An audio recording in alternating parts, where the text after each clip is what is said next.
So right now we're hitting a time where a lot of people have begun to exercise a lot more. And they're starting to make a little progress, they're starting to feel a little bit better about themselves, but they're maybe not losing the weight they want or their body's not changing the way that they'd like for it to. So today I'm going to teach you why that is, and a lot of that is because you need to learn how to build a diet. So I'm going to teach you some quick and easy math on how to determine what you need to eat. It's not super sophisticated. I want to give you a tool that you can take action on really quickly and just kind of get moving and show you how to eat a little bit better. Okay? So to start with, we're going to have our multipliers, and I'll kind of explain what these multipliers mean as we go. And the easiest way you can determine how to build your diet is taking your body weight, right, which is this big part over here, and then multiplying it by these different numbers. And I'm going to teach you what these numbers represent, and that's going to give us our calories that we need. So for the purposes of this video, when I say diet, and this is kind of the way that I look at things anyway, I mean calories. So not style of eating, that's stuff we can get into in another video, but specifically how many calories you're going to need to get what you're trying to accomplish. All right? So who am I? I'm Mike Pfeiffer, co-founder of Grit. I've been a health and fitness coach for over 20 years, and I've helped hundreds of people get stronger and live longer and lose weight or gain weight, depending on what you're trying to do. And I want to teach you a little bit about what to do for that. Now, the way that we do it at Grit is a little bit different because we have better tools, right? So we have a 3D body scanner called Staiku that we can get your actual physiological measurements and get your bone mass, your muscle mass, your fat mass, your body weight, and all that kind of stuff, and kind of estimate how much you burn. And we can use that data to build a more specific diet. But for what I want to teach, this is a very broad range. So you, the average consumer who's just trying to get a little bit healthier, can just plug this stuff in and kind of get the ball rolling, all right? So, body weight. These multipliers are going to give you how many calories you are based on your activity level, and this is going to give you your maintenance calories. Now, what maintenance calories mean is this is the amount you need to sustain the current place that you're in. So, for example, I'm about 185 pounds. So if I wanted to eat or maintain 185 pounds, I would figure out what multiplier in to sustain that. So we're not getting into weight loss yet. We're not getting into weight gain yet. We're just trying to get maintenance and how to determine your maintenance, okay? So you would take your body weight.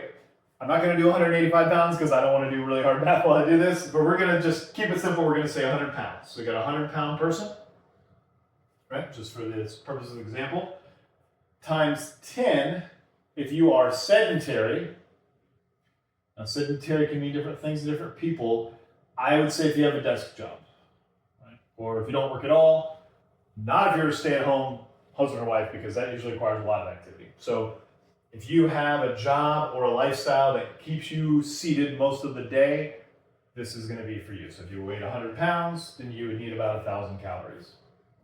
Now you've probably heard under 1,200 calories is not good for you. I generally agree with that. Not many people are going to fall in this category, and if you do not need very many calories to sustain yourself, and that's a whole different conversation that we can go into, all right? And again, this is just for maintenance. We're not doing any fine-tuning on this stuff. This is just broad generalizations, all right? Now, times 12, you would take your body weight times 12. If you average about 5,000 steps a day, if you don't have anything to track that, you can just kind of guess. And you have a desk job still, but maybe you're a little bit better about taking the stairs. You get up and walk throughout the day. You're not literally just hunkered down to your desk all the time. All right, so that would fall in this category, and that would be closer to 1,200 calories. And you can kind of see where this is going. There's a reason I chose 100, because it's a really simple one to follow. So times 14 is if you're in that range where you're trying to average 10,000 steps a day. And if you've watched some of my previous videos, I think this is a great place to start. So that would net you about 1,400 calories for maintenance, all right? And then 16, which is if you're 10,000 steps a day and you're exercising on top of that, about an hour a day, all right? So that's, you again, did the easy math for the purposes of this. And obviously this is a very light person, right? So most people are gonna have much higher than numbers than these. So 18, so this is where, on a personal level, this is about where I fall. So I multiply mine by 18. So 10,000 steps a day, and I work out for about 2 hours a day. And I have S here for sport. That could also mean you have an active job. And that's on top of this, right? So this is 60 minutes. This means I'm working out even longer. And I play a sport regularly, or I have an active job. And fortunately for me, this all this specifically comes in as a result of my job. I'm on my feet for at least 8 hours a day, which is a great thing for getting to eat more, right? It's kind of nice. So this would be in that. So it'd be 1,800 calories. Now remember, I weigh 185 pounds, so that is not what I get. I can do that math later if you're curious about it. And then 20, so this is 10,000 steps a day, 120 minutes of activity, a sport and an active job, right? This is pretty rare. You might know some people that do this. You might find a lot of people that are training for triathlons tend to fall in this category. So they have a desk job, they tend to be on their feet a lot. Can't combine those two things. They have a desk job, but they try to get on their feet a lot, even at their desk job. Usually they work out quite a bit, and then they have a sport that they play. In this case, it would be cycling, where 2 or 3 times a week, they may be exceeding this number even more. And then 20, you're doing 240 plus minutes of activity a day on average. So these are people that are training for something. If you're a basketball player, baseball player, soccer player, that kind of thing. So I'm going to assume 99% of people watching this video, you're not going to be down here. All right, so you can kind of ignore that. And fortunately or unfortunately, depending on how you look at it, most people, are going to fall up in these categories, the 10, 12, or 14. So for the average person watching this video, if I were going to make a suggestion, it's going to be to fall in one of these 10, 12, or 14 multipliers. Now, if you are a very active person, or you've started adding a lot to your activity as a result of the New Year's or just trying to improve your health, then great. Then you can fall into some of these other buckets. All right. So that's just a quick, simple calculator for how to determine how many calories you're going to need to eat to sustain your current body. All right. So I just want to make sure I emphasize that well. So this is not to help you lose weight. This is not to help you gain weight. I'm going to flip this in a minute and kind of go into building that. One thing I do want to really emphasize, and this happens more often with women because smaller frame, right? Maybe a little bit of higher body fat, just naturally, unfortunately, that's just kind of the way the genders work. Is if you are on the lower end of these, so this 10, 12, 14, typically you would want to reduce calories, right? To lose weight, if you're trying to lose weight. If your calories are, like I mentioned earlier in the video, that 1200 marker, like you typically do not want to go below that unless you are very, very, very, very small, right? And I don't mean small necessarily in weight, but in stature, right? You're a very small human being. You are better off bumping your activity in that case. There's a reason this threshold, many people, even people that aren't in the fitness realm, are familiar with this number. And that's because there's some cascading negative metabolic consequences when you go below that. Especially if you go below that for an extended period of time, there's a lot of hormonal issues and metabolic issues that'll come up. So that's where you would be starving yourself consistently. There are some instances where if you're a small woman who is not super heavy, that might apply. But in general, and I'm going to guess most of the people consuming this video, you do not want to go below that. So when we do some math later, woohoo, right? Everybody loves to do math. If this works out to where you need to be below this 1200 calorie number, then I'm going to suggest you don't eat less than that, maybe ever. And instead, your math needs to come from more activity. And I know that's kind of a bummer, but you can only go so low before your body sort of starts to revolt a little bit. And if you're watching these, you've probably met a lot of people that have dieted low for a long time and their metabolism starts to slow down. That is true. Some people may tell you it's not true. It is true. Things will sort of down-regulate, right, metabolically, hormonally, so your body can handle the low-calorie environment. It's not a perfect system, but your body will adapt to that in a negative way over time. Right? So just to reiterate before we move on to the next part, you take your body weight, and then you sort of decide what your activity level is. 10 being you barely move at all throughout the day. 12 being you have a desk job, you move a little bit. 14 meaning you're pretty good about actively getting your step count in, at least that 10,000 number threshold that's, dandied about a lot. 16 means you're pretty active. You work out regularly a couple days a week. You're hitting that 10,000 goal. And then 18 is you're working out maybe 2 hours a day, or you play a sport a couple times a week, and that could even be, kickball or baseball or pickup basketball, those kind of things would probably fall in this category where you're nearing that 120 hour mark, maybe a little more. And then if you're up in the 20 or 20 plus range, you are actively participating in probably a competitive sport, or you're very young and very active. So that just means you're doing at least 2 hours of activity a day, plus an active job, plus a little extra exercise on top of that, and you're moving throughout the day a lot, plus 10,000 steps. All right? So using all that information from before, we're going to take an example case here, and I'm going to break down a little bit more into caloric restriction and how to apply that for you.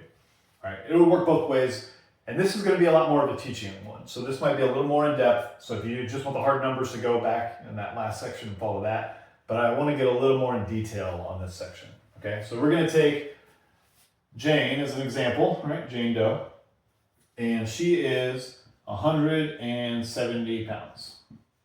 Okay.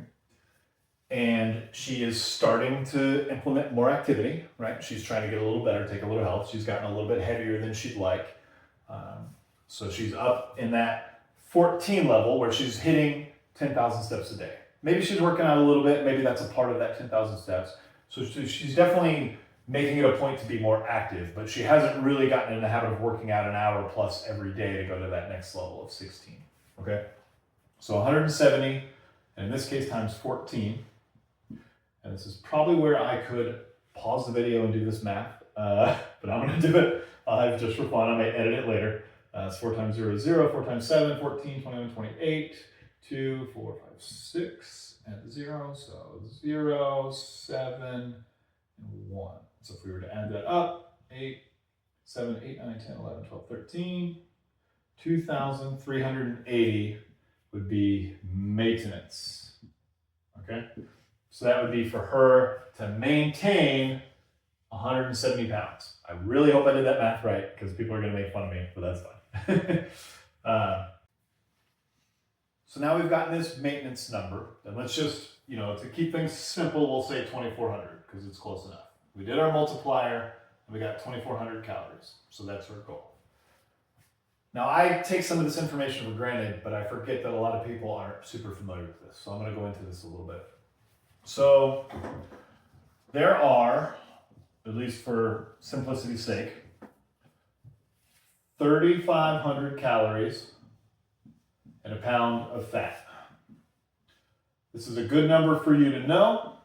If you watch some of my other videos, especially my one explaining how a weekend can derail all your results from the week, I go into this a little bit in there too. But there are 3,500 calories and 1 pound of fat. So if Jane wanted to lose 1 pound of fat a week, she would need to add up to negative 3,500 at the end of that week. Okay? So this is, if you were 500 calories short of maintenance, so in this case, 2,400, times 7 days,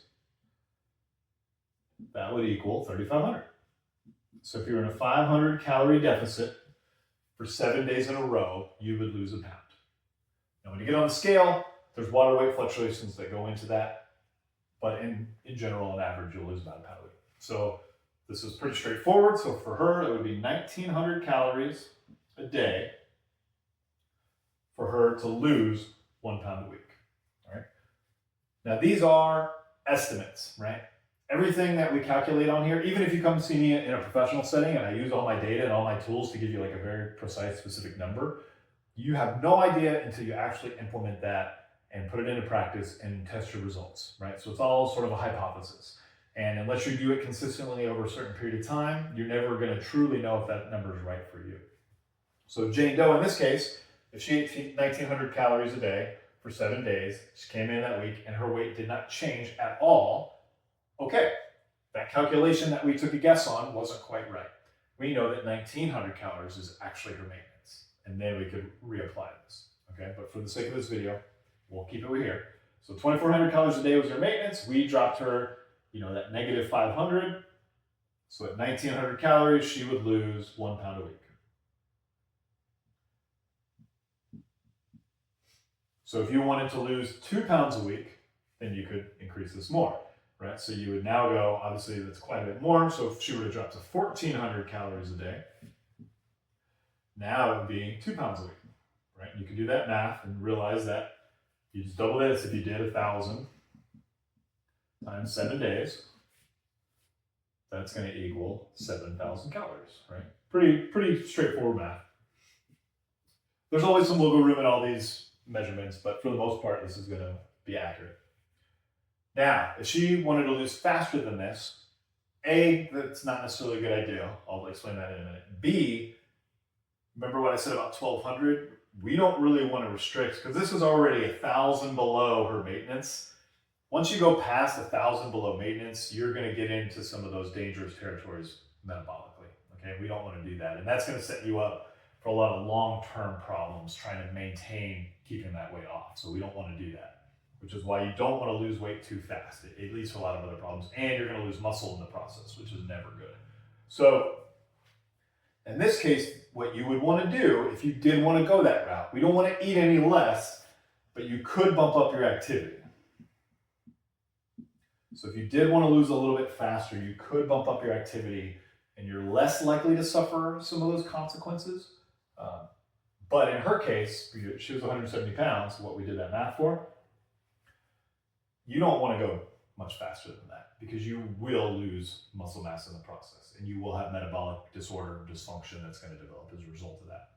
So the way that that works, the higher your body fat is, the bigger this number, per week can be, because your body has a lot of excess stores that it can pull from to save you from some of those poor consequences that'll happen internally. The leaner you are and the leaner you get, the slower you lose. So let's say she did this 2 pounds a week for 10 weeks, right? So she lost 20 pounds, now she's 150. If we were to maintain that track as her body fat comes down, this is also going to be too much because she's already started to lose weight. And this is something you see a lot of. And if you take away from this, when you lose weight too quickly, you lose muscle mass. And when you lose muscle mass, your overall metabolism slows down and you don't burn as many calories at rest. So when we did those calculations in the first part of this, all of a sudden, let's say you were at 14, but you lost a ton of weight, and in that process you lose 5, 6, 7, 8 pounds of muscle, you're going to have to bump that up a number because your body no longer requires as many calories because you don't have as much muscle mass on you. So then when people go back to eat at the maintenance they calculated originally, it doesn't apply anymore. A, because they weigh less. So you did that same multiplier by your new weight, you now need less calories to sustain yourself. But it's also lower because you've lost muscle. So your baseline metabolic rate is much lower. All right, I hope that makes sense what I said there. Don't lose weight too fast unless your body fat is very high. Essentially is what I'm saying. Okay, so we've got this figured out, and all I've talked about are calories. And for the sake of losing weight, calories ultimately are going to be the most important thing. But where those calories come from is the next most critical thing. And this is really how we're going to build the diet out. So we've built the diet in the sense that we've created how many calories. So we're going to use the same example of 2,400 calories. Watch me erase in real time. Woohoo, exciting. So if you don't know your body fat, that will make this a little less accurate. So getting your body fat number is something I would recommend in most places. But if we had this 2,400 calories, and I do this math all the time, so hopefully I'm doing this and explaining it enough that it makes sense to you. Leave me a comment if I didn't quite do a good enough job of that. I might skip steps or think about things the way that I think about them instead of explaining it in a way that makes more sense to you. So please let me know. So 2,400 calories, where are those calories coming from? Not all calories are created equal, right? And if you look on the back of a box of something, it's going to have protein, carbs, and fats. So those are your macronutrients.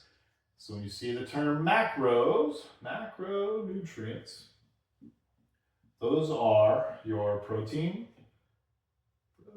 carbs, and fats. And oddly enough, maybe 2 weeks ago, I had a client who I've been working with for a while, over a year, and we've been talking about nutrition stuff, asked me, well, if I hit my protein, my carbs, and my fats, how do I know I hit my calories?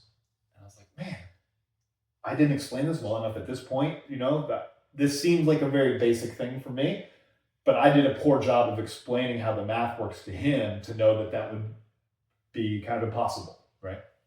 Why is that? Because 1 gram, so protein, 1 gram equals 4 calories, right? 1 gram of carbohydrate equals 4 calories. And 1 gram of fat equals 9 calories. And unfortunately, this is why fat got such a bad rap in the 90s. It For those of you who are around, and I'm old enough to have been in the low-fat craze, I was young, but I was aware of it. It's purely because they were trying to get people to eat less calories, but they weren't really accounting for where those calories were coming from and why you need fat and certain metabolic pathways and hormonal pathways that fat is required to do. And they just said, oh, we need to cut people's calories, let's reduce their fat, because that's going to be the quickest. I mean, you can look at the numbers, right? It's more than double the amount of calories per gram than the other food groups. So it was an easy way to, yank out a bunch of calories. And yes, people lost weight on that. So, you can make an argument that it was good in that regard. But there are a lot of internal metabolic mechanisms that got disrupted from that. So I actually know quite a few people that did low fat for years as a result of all of that from the 90s. And they lost weight in that initial point, right, when they started doing that because the calories went down. But it screwed up their metabolism for a long time. Some people, 20 plus years, are trying to dig out of that ditch that they created by going so low fat because it really screwed up their hormones. Which is why you never want to go in those big extremes either direction. Okay. So now you understand, and I'll do some math later, right? Woohoo, again, fun, doing math. But this hopefully will explain later when we get to that. So if those are our 3 macronutrients, we have to determine out of 2,400 calories, how much should come from protein, how much should come from carbohydrates, and how much should come from fat. And I harp on this a ton, but the most important thing you can eat is your protein. So we need to figure out that number first. So there are some basic ways to do that. There are some more complex ways to do that.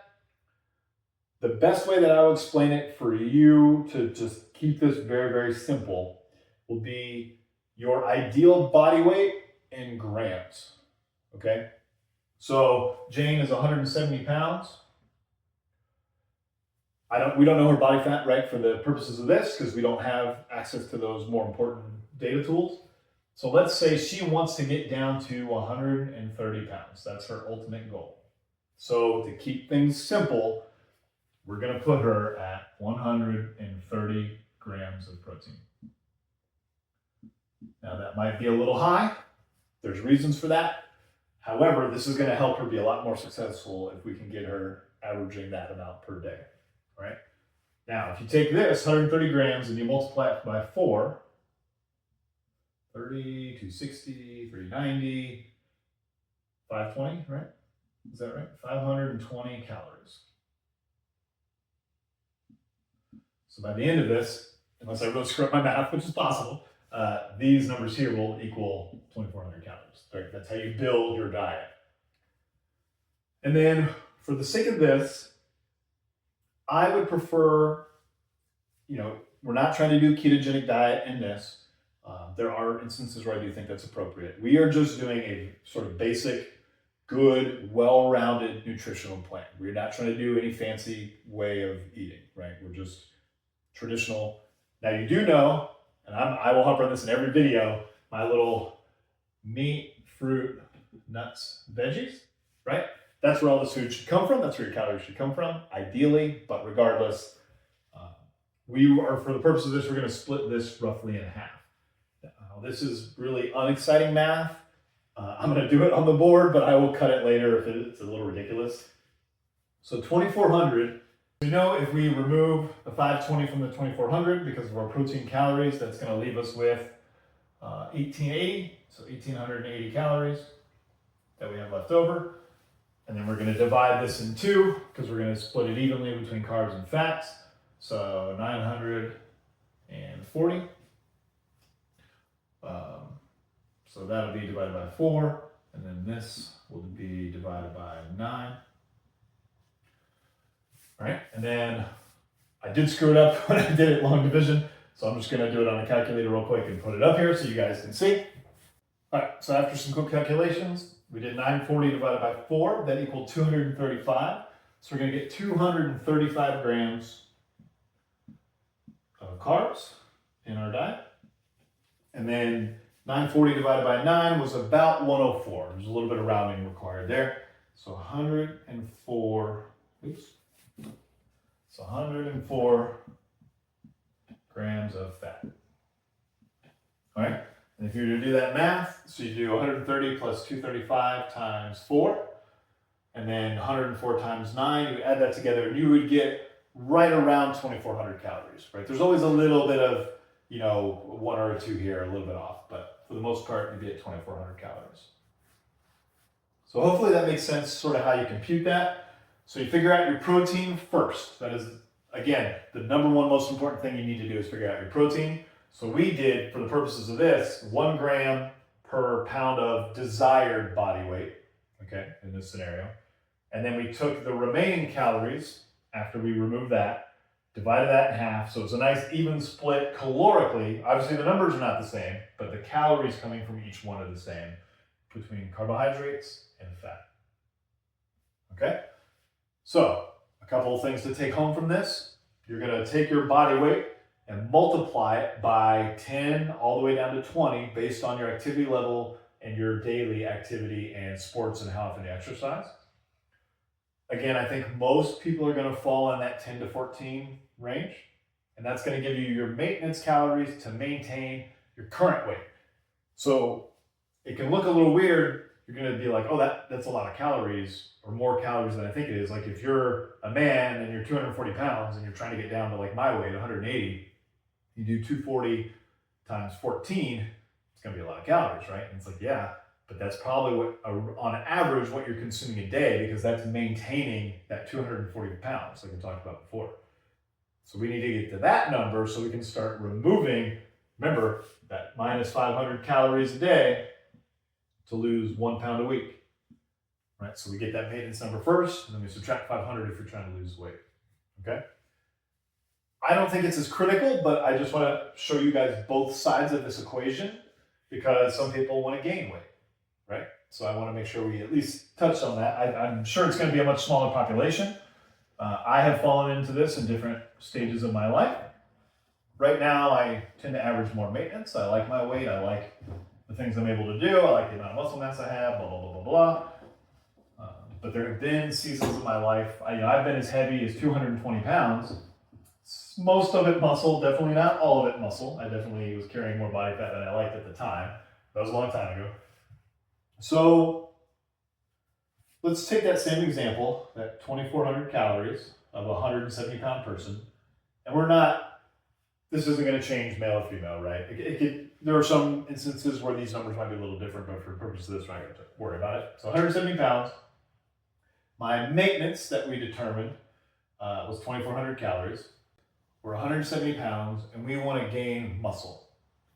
Now, there might be some medical reasons where you want to gain more weight faster if you're very sickly or very thin, like anorexic level thin, right, where it's kind of dangerous to maintain a low weight, and there you would want to consume more calories. But in this case, it's a little bit of a different math. So 2,400 calories, we want to gain muscle, right? Our whole objective is to build muscle throughout the next year, right? So really, you can only gain anywhere from like plus 0.25 to 0.5 pounds of muscle a week. And this is for a natural person, right? You can gain a little faster if you're enhanced, let's say. But this is ballpark wise, and this more often is women and this more often is men. Not always, right? But just as like an easy way to distribute that. So if you go back to our 3,500 calories, now some people will tell you there's 2,600 calories in a pound of muscle, which may be true. That becomes a little more complicated to do the math. I think it's easier for most users to just do the 3,500 as a pound. It's just easier to operate that way. So 3,500 is 1 pound. And let's say even on the high end, you can only gain half a pound of pure muscle. And if you're trying to gain weight, you don't really want to gain any fat, because then you're just going to have to carve that out later, right? And fat doesn't do you any favors from a health standpoint. So you really only want to eat enough to give yourself access to accruing a little bit more muscle over time. So you don't want to add a ton of calories because you don't want to add a ton of body fat as you're trying to gain weight and build muscle. So if we were to do the middle of this, which would be what, 1,750? Is that right? So 1,750 calories. And then I'm not going to take my hand at division again. I'll pop off and do this real quick. But you would take 1,750 and you would divide that by 7, right? Because we only need to figure out our surplus per day. So pause. You know, it's funny, I just did that math real quick on a calculator, and like I do this all the time. You think I would know this, and as soon as I saw the number, I was like, duh, okay. So it's 250 calories a day. So I've gone down that road before. So then if you want to gain a half pound of muscle a week on average, you only need to eat 2,650 calories per day. And anything you eat on top of that, you know, you're more likely to just store as fat. So you may have heard the term dirty bulk, where people just eat a ton and eat a bunch of extra calories because they want to ensure that they're in the most optimal position to build muscle. You know, there's some reason for that. But a lot of times those people just end up adding a lot of body fat that they have to cut out later. Right? So all you really need to do is just add that little 250 to add half a pound of muscle a week. So obviously, to gain weight and to build muscle, it's just this little sliver. To lose fat, it's a much bigger chunk, right? Because we're trying to, and you may not know this, so let me explain what losing body fat is. Everybody has stored fat on their body, right? We all do. Even if you're at 2% body fat, right? You're on stage or in a competition, you still have some body fat on your body. If you were to go down to 0% body fat, you would die. Or at least if you did it more than like a day or two, your body would just totally give out because it has no access to any energy, right? And that happens to a lot of older people when they pass. They get really frail and really weak, and they lose their muscle mass and all their body fat, and they just don't have any fuel to provide their body for. So you have to create a deficit big enough for your body to want to utilize the energy that's stored on it, right? Because it's the only way you can really lose weight, is you have to put your body in a scenario where it's looking for food and it can't find it internally through your digestive system because you're not fueling it externally. So your body now has to take from internal resources that it is stored, like hibernating. You hibernate in the winter, and then you have all those calories to use in the summer, right, when your body's back out and moving. So it's the same kind of thing. So you have to put your body in a deficit large enough to convince it to use its internal stores of energy, which is body fat. And it can use protein in some of that, but it doesn't really like to. And if your protein number is very, very high, like we talked about earlier, we always want to have that number very high. It decreases the likelihood of your body signaling to seek out protein as a resource and keep it using fat as a resource. So I hope that makes sense. That was a lot of math to get into. Hopefully I didn't screw any of the math up and I did it pretty well. Again, I'm not used to explaining this way in such a broad context. So if I didn't cover anything well enough, or you'd like me to dig in any deeper on a specific part of that, please let me know. And if you think this might be useful for someone that you know, or someone in your family, or someone who's trying to lose weight, please share it to them and like and subscribe so you can see more. And I'm going to keep working on content like this.